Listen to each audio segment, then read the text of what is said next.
In this video, we're going to go over how to set up payroll for your staff and manage payroll for the individual classes as well as view the report. So to set up payroll for your staff members, you can do this at the staff level and individually. So if I want to do this, I want to click on Amanda. And then when I view her staff profile, I can go to the far right side of my tabs here and go to her payrolling. And this is going to set up her default pay rate. Now you can manage and create your other pay rates here. We'll have a separate video that goes how to manage those. But for Amanda, let's say she is a master coach and she needs this higher pay rate. What this does is anytime Amanda is assigned to coach a class, we're going to calculate it in our payroll report and track it for you.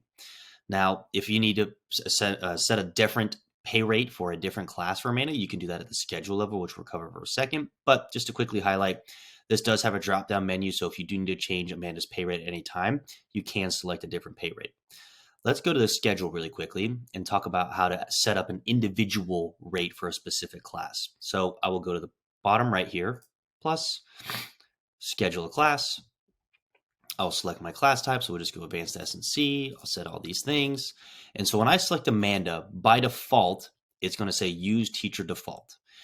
If I want to change this, let's say she needs to be paid more or less for this type of class, I can change it here. So this individual instance of this class, or rather every reoccurring instance, if this is a repeating class, this will calculate a different amount in her payroll report. So let's back out and now go look at our payroll report. So when I click on the reports tab, I'll go to the far right tab here to payrolling. And here, this is where we calculate all of your payroll for your coaches. So by default, it's going to show you the current month, calendar month that we are in. This is changeable. You can edit it to include if you do a 2-week pay period. So you could set it for the 1st to the 15th. You could go back and look at your payroll for March, etc. We have a couple of KPIs up here. How many teachers you currently have that are active, the payouts that you're expected. Now, this is the sum total for all of your coaches, and then the average payout per coach. Going down here, we now have the actual spreadsheet breakout of how many this staff member, how many classes they coached, the occupancy, so percentage of seats filled within those 86 sessions, the default pay rate for her, the pay rate per class, and then the total payout that she's expected to pay or be paid in this period.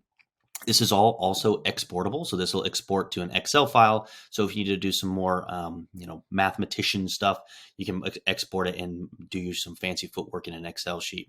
But this is how you handle payrolling. Don't hesitate to reach out to support@gymstudio.com if you have any further questions.